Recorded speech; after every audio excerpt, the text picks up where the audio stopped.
Hello, everybody. Jan Rutherford here from Self-Reliant Leadership. This is our fourth session of 13 on our new book on becoming a self-reliant leader. And as we've done in the past, we're inviting a past participant on every show to talk about this particular chapter of the book. And this one is titled First Encounter, Being Authentic and Vulnerable, and we'll talk more about that choice of words. But I wanted to tell you about the guests that we're bringing on today. It's somebody I adore and respect and really like, and her name is Sheryl Tullis, and Sheryl works with me at Self-Reliant Leadership, and she is a graduate of West Point. She actually, one of her claim to fame is she was a speechwriter for General Colin Powell, which is pretty cool. When she got out of the military, one of her first jobs was at Procter & Gamble. And back in the day, being at Procter & Gamble was like getting a job at Google or LinkedIn or some kind of cool tech company.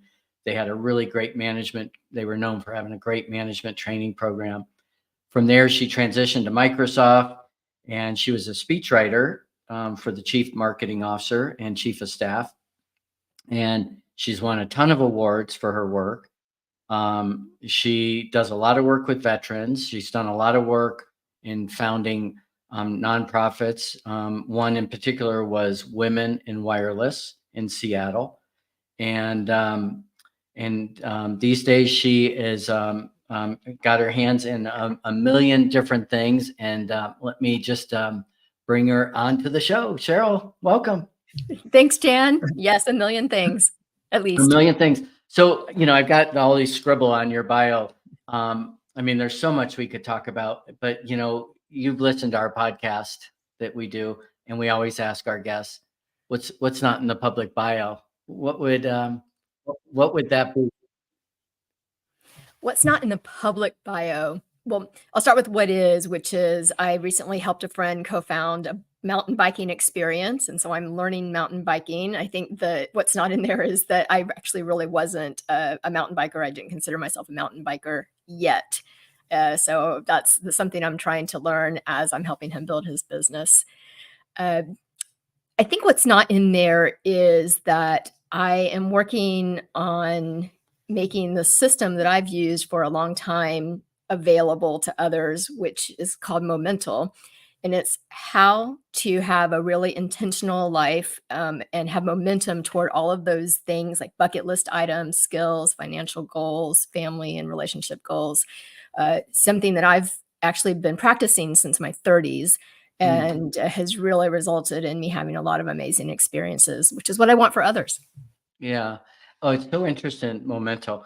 Just in the past week, I have a friend, Don Yeager, who's writing a book about momentum. And just today, one of the endorsers of our book, Gino Wickham, who founded EOS, basically said, think of your goals in 10-year increments, and then you'll achieve it. What's the advice that you're given to people, or what do you think they're missing, as far as not living the life that they want? I think 10 years is too long. Yeah. Even businesses are only doing at 3 to 5 year plans. I think it's really challenging and such a period of dynamic change to plan out longer than that.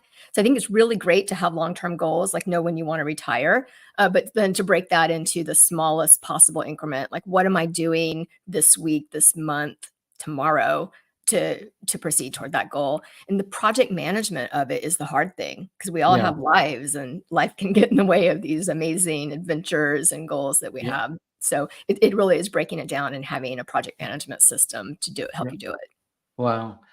That's great. Well, we're going to get into a whole bunch of things, but I just wanted to remind everyone, if you're listening, we'd love to know where you're listening from. And as always, any questions you have, just shoot them and we'll put them up there and we'll address those. This is a treat to have Sheryl on. There's so many people she's helped and influenced over the years, so we're really lucky. So this chapter, and I'm going to throw the book up here. And forgive the blatant self-promotion here.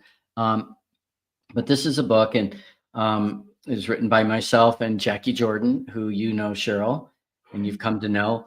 And this is coming out August 20th. There's pre-orders available. But what we attempted to do in that book was basically, um, knowing that the Crucible expeditions we've run for 10 years with military veterans and executives doesn't scale.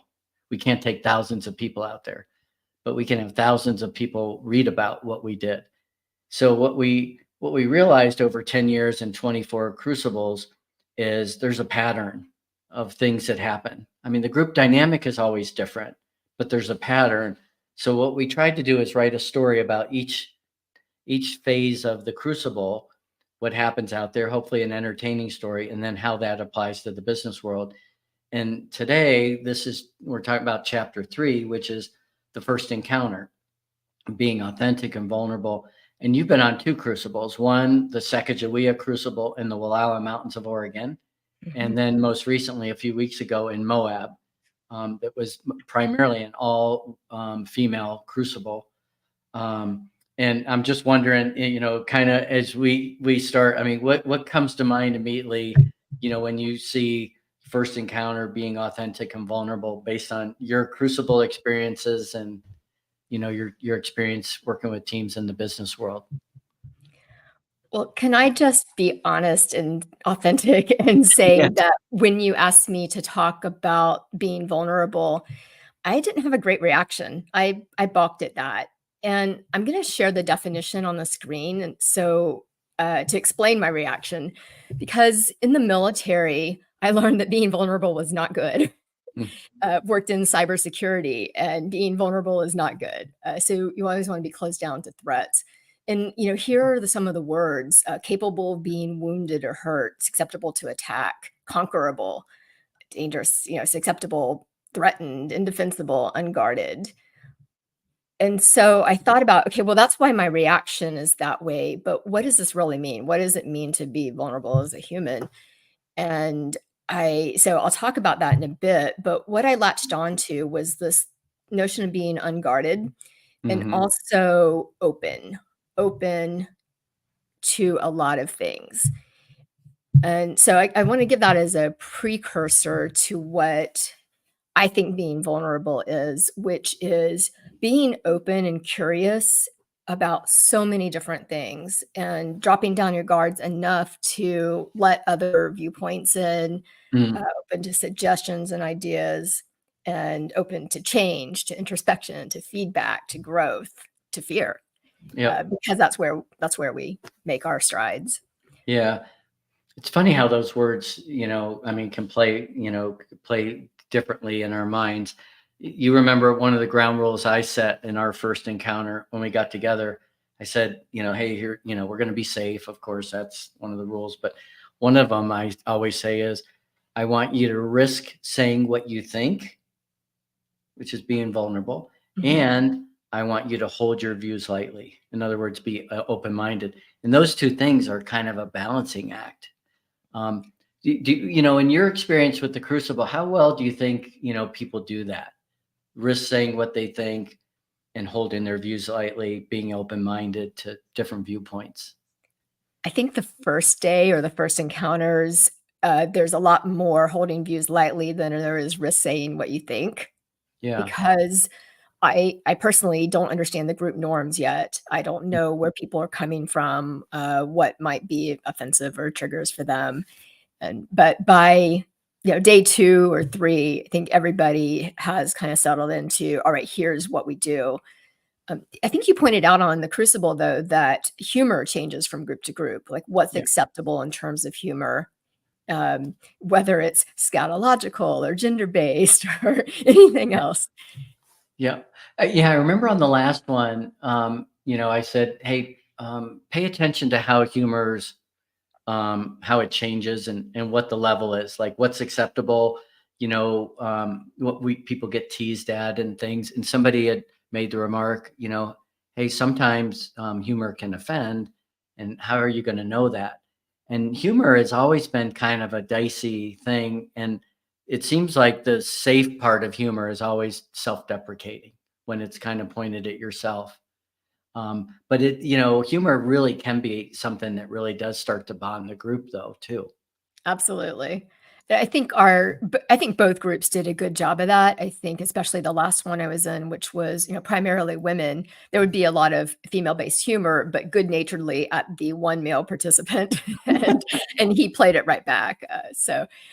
I definitely went in with some views or maybe preconceptions about how each person would be on the Crucible based on our Teams Mm, calls beforehand, based on our Trello conversations. And some people did openly admit some fears or reservations about the physical part of it, or especially about the climbing and climbing of ropes.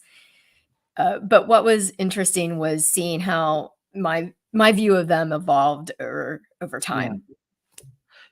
Did you find, I mean, w- were you checking your assumptions like, hey, I've got assumptions, I need to check those at the door? Were you using those assumptions to say, here's how I need to interact with that person? How are the assumptions either helping or hurting you as you help the group come together and build trust?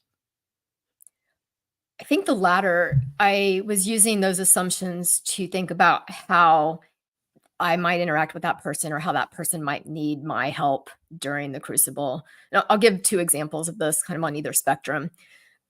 Right before we did the climbing part, the ropes climbing, one participant admitted she was shaking. She Mm, was very nervous about it. And so I was thinking, well, how can I encourage her? Or do I need to go first and show her that it's not that scary?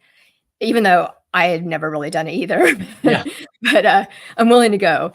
But she surprised me because she would often volunteer to go first or to yeah, lead, and she actually went last on one of the routes and cleaned up all of the pro off the route. yeah, And this is the person who seemed to be the most nervous about climbing. And there was a little bit of perceptions based on just how she looked, which was beautiful. And and is she going to be the rough and rugged type? But she was really impressive. yeah. Maybe you can explain for those that aren't climbing what cleaning up the pro means. Yeah, it's basically taking down the equipment that's holding up the ropes on the route. So when somebody's belaying you, you have equipment at the top that helps you go down safely, and then you start taking out that, and it can give a sense of vulnerability about Right. coming down the rock face. Yep. Yeah. Um, Well, and when groups come together, there's always, we know the functions of a team. All the foundation is always trust. And I always say, hey, there's three things you can do to build trust. One is be reliable, do what you say. And two is to be vulnerable. It might be, I don't know, I don't understand. Mhm. Here's what I'm not good at, being a little vulnerable. And three, I think giving trust is a way to get trust. And giving trust means giving up control. It means, hey, maybe people won't do it the way you did it. Maybe they'll disappoint you, frustrate you, let you down. Um, and there's lots of activities in the business world we can do to start to build trust. What we do on the Crucible, we always start with the climbing, where people climb and other people belay the climber. They are, somebody has somebody else's life literally in their grip.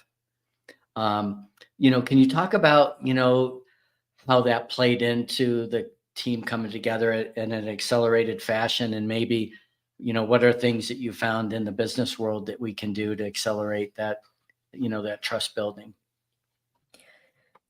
Yeah, I'll speak from my own experience where I hadn't really rock climbed before. And so going up the rock face, there were definitely some challenging moments where I wasn't sure I could make the next move.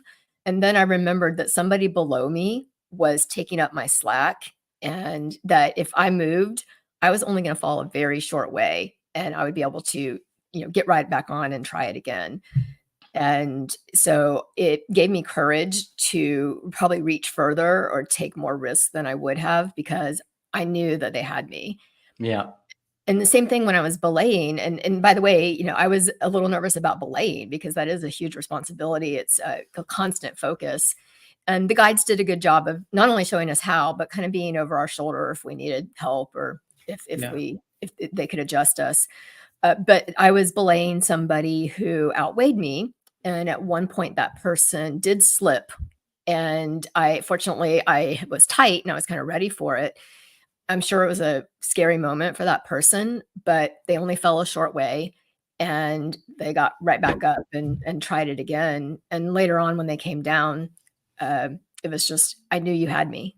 Yeah. And Yeah. And so those, oh, go ahead. that just, I think that forged our trust in each other immediately. It's like, okay, well, if we can do this, then we can do these other activities the rest of the crucible together. Yeah. In that fall, when you're being belayed properly, it could be, this much. Yeah. We're not talking about 6 feet or, Right. big fall. So what are the trust building things you've done, in the business world to accelerate, a group coming together? Is it cheesy icebreakers that actually work? Is it, I mean, what we've talked about origin stories, having people, express their values and points of view. I mean, what have you seen work or not work? I think cheesy icebreakers can work if it gives you insight about the other person, and I'm always curious about experiences and why people think the way they do. We on my teams, we've really played a lot of games together. We'll have a happy hour and we'll just play Scriblio or some other online game all together. And these are teams that were widely distributed throughout the US Yeah. and overseas. And just playing together and seeing what sparks creativity in Yeah. people. Some people are really good with words, some people are good with drawing, some people are good with math, and that helped me understand what the strengths of the team were and Yeah. who to leverage for different things. There's something that happened on this last crucible. It wasn't at the beginning. It wasn't the first encounter, but later there was a little game when we were having, our lunch break. Yeah. And do you remember all the food came out? Can you describe that little game we Yeah, played? the game was called All In, and at, some point on an expedition or camping trip, you get kinda sick of the food that you've chosen for yourself, and so you're kind of curious about what other people have, and so this is a game where people kind of throw in their extra food or extra snacks or just wanna trade, and then, we played rock, paper, scissors to see who got to choose the first food. I kept losing, but I still managed to end up with something I thought would be terrible. It was some kind of ranch flavored tuna, but it was actually delicious. It was a really good lunch.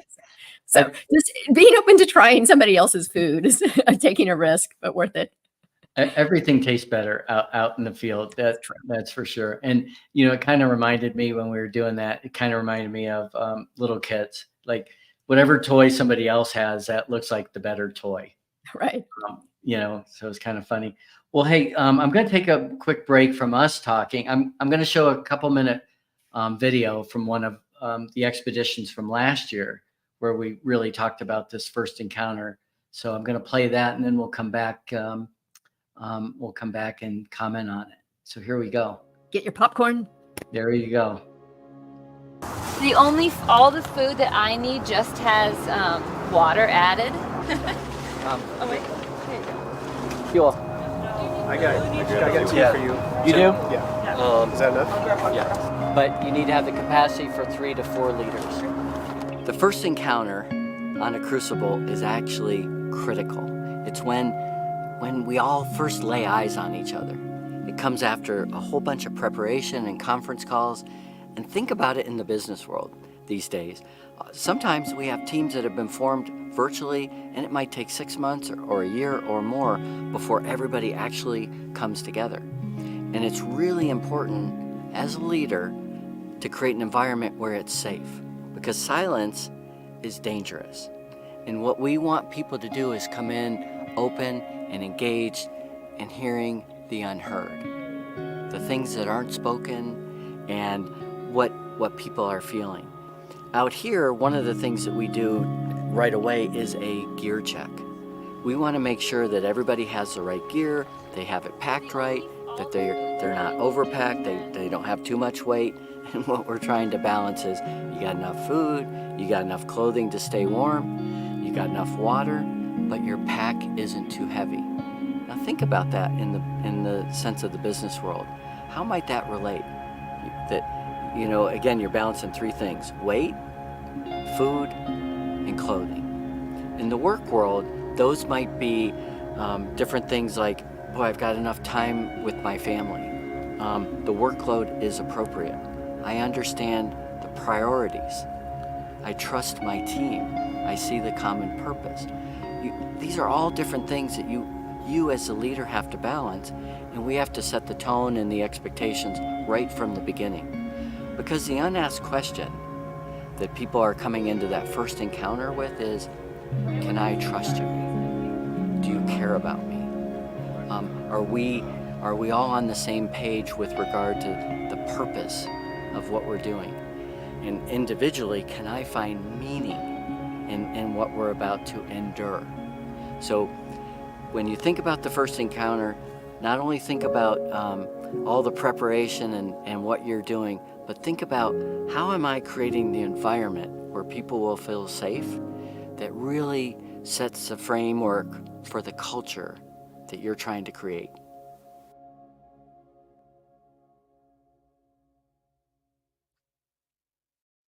So, of course, I recorded that, but I still took notes and kind of remembering that hear the unheard.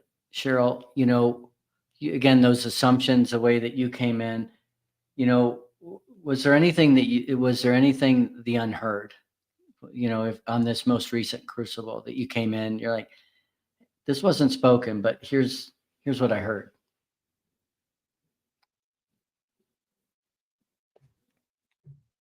I think the dynamic with having mostly women is all of us have had some kind of experience in the workplace where we weren't welcome, and where we've had to kind of push boundaries.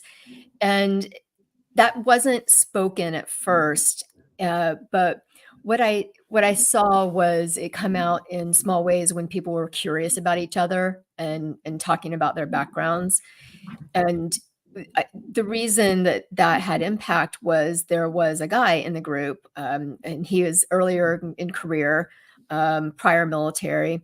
And I think it really opened his eyes to the fact that there are things that he might never experience, that he just got exposure to.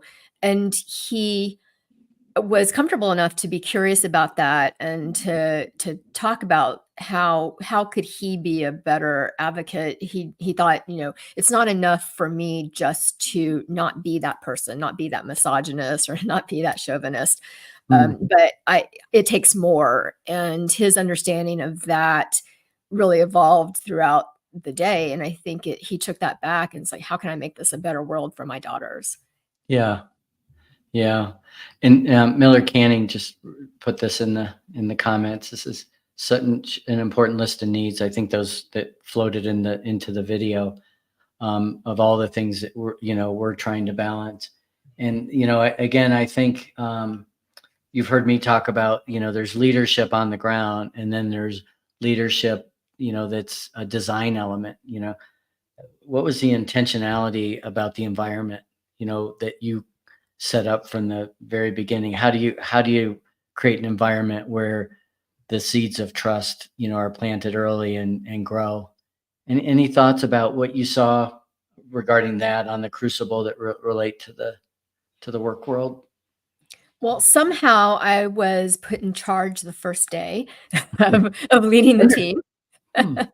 Yeah. And my approach was to make sure that everybody was going to be comfortable, that they understood what was ahead of them, and what the logistics were. Especially, are they going to be comfortable carrying that pack? Are they going to be comfortable ditching the tents? Because we all ditched our tents and decided just to sleep under the stars. And are we going to have enough water? Are we going to take the risk of needing to refill, or are we going to carry that weight with us? So that was sort of a group decision, and deciding what is it that we're going to forego in order to be able to move lighter or move faster, and just providing the information for that so that the team could understand, what decisions were being made and make the right choice for themselves. Yeah. I think also accountability We had accountability partners from the first, but we intentionally paired up on the trip to back each other up and have kind of a trail buddy.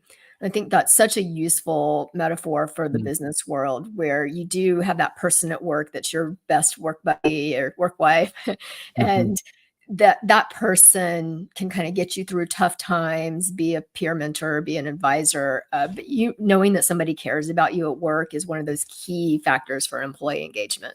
Yeah, it's one of the Gallup 12 that are in Yeah. engagement surveys. It really is. It always says, do you have a best friend at work is the question, but it Yeah. really means, do you have someone you can confide in?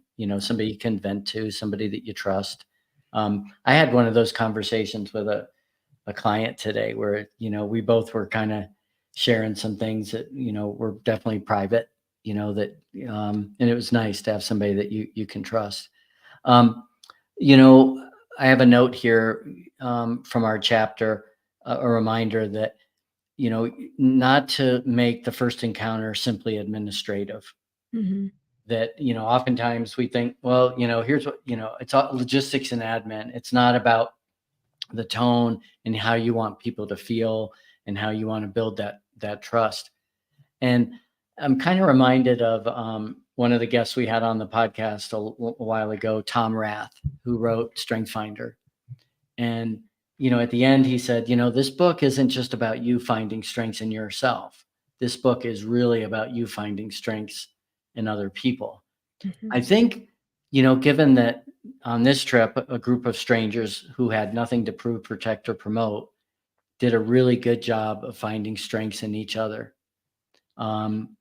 Quickly. It seemed like that happened really fast. Like you said, one of the participants who seemed to be the most fearful of heights ended up being someone that was really strong, all around. Yeah.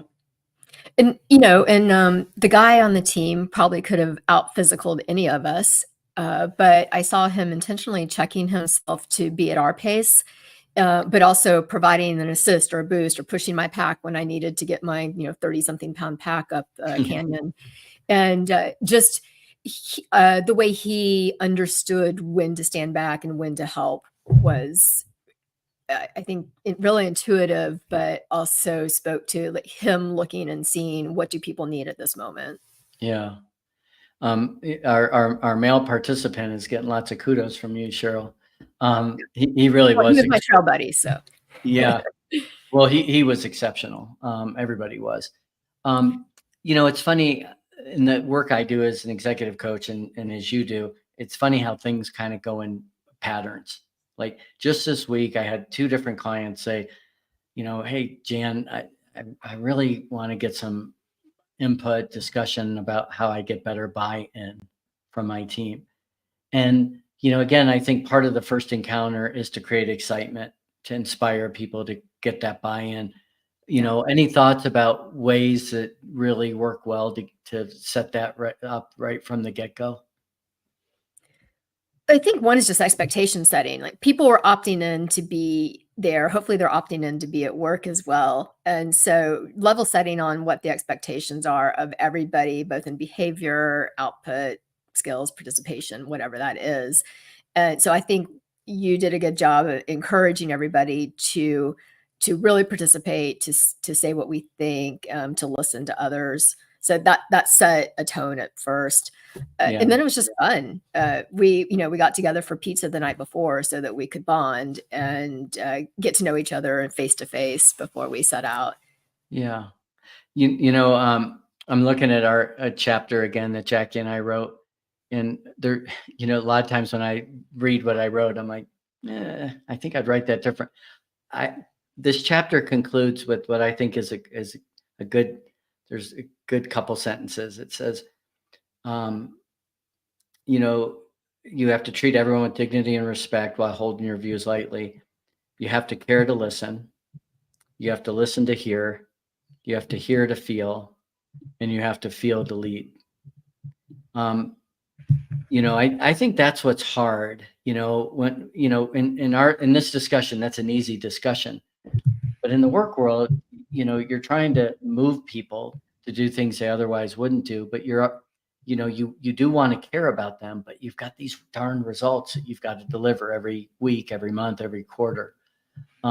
What's your counsel on, helping people really understand that, to really to slow down, to really listen, to have people where they feel that they're heard and seen, and right from the get-go, that they don't ever question whether they matter or whether they belong. I'm sort of a leadership junkie, and one of my favorite models of leadership is situational leadership. Understanding what each individual needs in terms of motivation, but also in terms of tools and feedback at that time. And that it could be a really dynamic environment. It could be really ambiguous. They could not have the training. They could not have the will. They could not have the skills. So there's a lot of things that a leader needs to take into account to motivate each person. And I think we saw this on the Crucible too, where at one point somebody balked at a crossing a place that had high exposure. Yeah. And my first instinct was to motivate them, like, you can do this. Yeah. But one of the guides saw that that wasn't what that person needed. So one of the guides actually went over to her, and the other sent a carabiner down so that she could clip in and feel more secure. And that just was such a powerful demonstration to me of not assuming that what would get me through is going to get somebody else through, and taking a moment to really assess what that person needs and give them the tools to get through safely. Yeah. Yeah, it was it's interesting that I've done that crossing, that little hairy crossing with Yeah. probably a dozen groups, and it's scary. I mean, the guides talked about perceived risk and real risk. Like, the perception is I'm going to fall and die. The real risk is, infinitely small. I mean, if you fall, you're going to slip. The chances of you dying are greater driving to our place than there. But, it's a reminder that everybody's perceptions of risk in different situations are different. And I was thinking about the group. I mean, I think what was kind of cool is the group got quiet, acknowledged that somebody was struggling. They didn't put on, pressure, like, you can do it, just put your mind up. And I thought about other groups that have been at that same place where it was not so, quiet and forgiving. It was kind of like, quit being, just get your butt across there, quit, whining, it was there. Sometimes, people are kind of brutal to each other and not very sensitive. Mhm. And I think that's one of the things I saw out there, that people were especially kind. Not just nice, but kind. Yeah, and I think that everybody gave each other a benefit of doubt before we knew one another, and that's something that maybe is lacking in the work world is, when somebody messes up, assuming positive intent, assuming Yeah. capability, and just asking, "What is it you need to move further?" And, this person had already really proved her ability. She carried the heaviest pack out there. She had great leadership skills. She's very strong. And, at that moment, she just needed something different. Yeah. Well, it kind of goes back to assumptions that, again, you know, I hear this all the time. As an executive coach, I coach a lot of executives. Their difficult conversations aren't necessarily with their direct reports, it's with their boss. And I'll hear a ton of assumptions. I'm like, and I'll remind them that these are all assumptions. You don't know any of this. So, how do you go about eliminating those assumptions? Well, Ask. there's only one. Yeah. It's like, have a discussion, ask questions of this person, and then you will know. In the meantime, assumptions are dangerous. And sometimes, it keeps us from being bold or using our power, or taking some calculated risks. And sometimes even, and I see this a lot, is this whole need for permission. And most of the leaders I speak to say, I want my people to they're not going to be anointed. They just need to take charge. I want them to take charge. And there's this fear that if they do and they mess up, it's something terrible is going to happen. And in most work environments I see, getting fired is hard. In most work environments, people don't get fired, at the drop of a hat. It takes some doing. I think there is a lot of forgiveness out there for people being bold and taking risks, and you've talked a lot about power in your work. Mhm. Any thoughts on that, as a group comes together and establishes those boundaries about what the unwritten rules? Well, yeah, first of all, I'm a definite believer in asking for forgiveness rather than permission. Grace Hopper has a great quote on that, and she's one of my favorite Yeah, people, inspirational people. Uh, as far as assumptions, I mean, just ask. It's the more dialogue you have and the more interactions you have, the more I understand, who somebody is, and just making it safe for the team to discover that about each other. At points there were intentional pairings as we walked along the trail. Somebody'd say, "Hey, I need to get to know Cheryl," and that person would say, "Go walk next to her." And I think a shared experience is way more bonding, especially a shared tough experience, like a long trek in the sun with heavy packs. But when you walk alongside each other during something hard, there's this shared experience that makes it okay to talk about deeper things. yeah, yeah. Well, we're kind of winding down. I wanted to put something up here. I'm guessing Charles.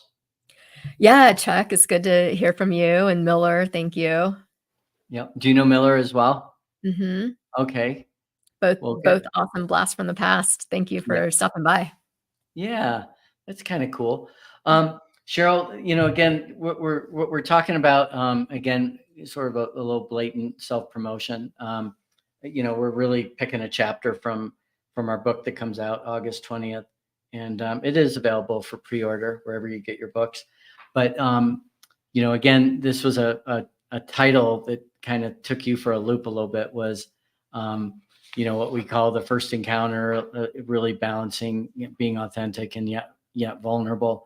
Um, what concluding thoughts might you have about, again, you were on two different crucibles, two different group dynamics, really different people. What would be your big takeaways from that you would apply to the work world about forming teams, getting them off to a great start right from the beginning, so that the problems, the issues, the drama is really mitigated?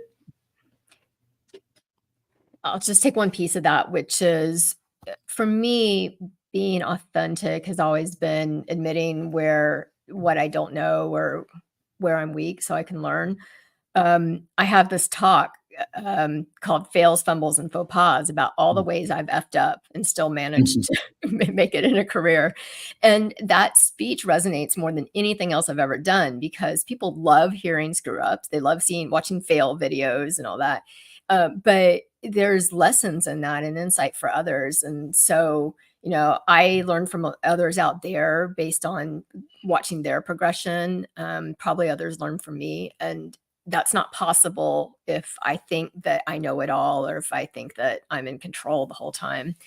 So I guess I go back to this openness, um, being unguarded and open enough to suggestion and new ideas, to change, to new relationships, or improving existing relationships, open to feedback and constructive criticism, and not being defensive. I Yeah. think maybe the key part is not being defensive about all this, and open to being uncomfortable and being in ambiguous situations and finding your way through because that really engenders confidence. Yeah. Yeah. That being, not being defensive, I guess the way I phrase it, same thing, is an expectation to be coachable. Yeah. And part of that is not to be defensive. And um, And to try things on. You don't have to onboard everything you hear, but try things on for size and, just maybe like try on in a different viewpoint. yeah, well, kind of as we wrap up, one of the things I shared out there, and I'll share again today, what was interesting, I've done 24 of these crucibles, Um, when I think about all of them, there's always like something that just didn't sit right, or,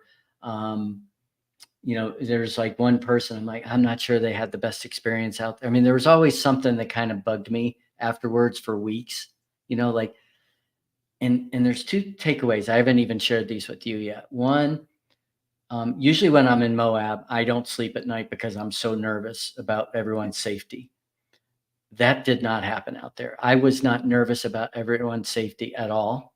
I mean, and I think it's a tribute to the guides and to just the pace that we moved. That was it was safe. There, Deliberate. deliberate. And so that was really nice that I really didn't worry. And at the end of the crucible, there was zero drama. There wasn't anybody that was an outlier and physically, mentally, emotionally, spiritually, there wasn't an outlier. And that's really cool.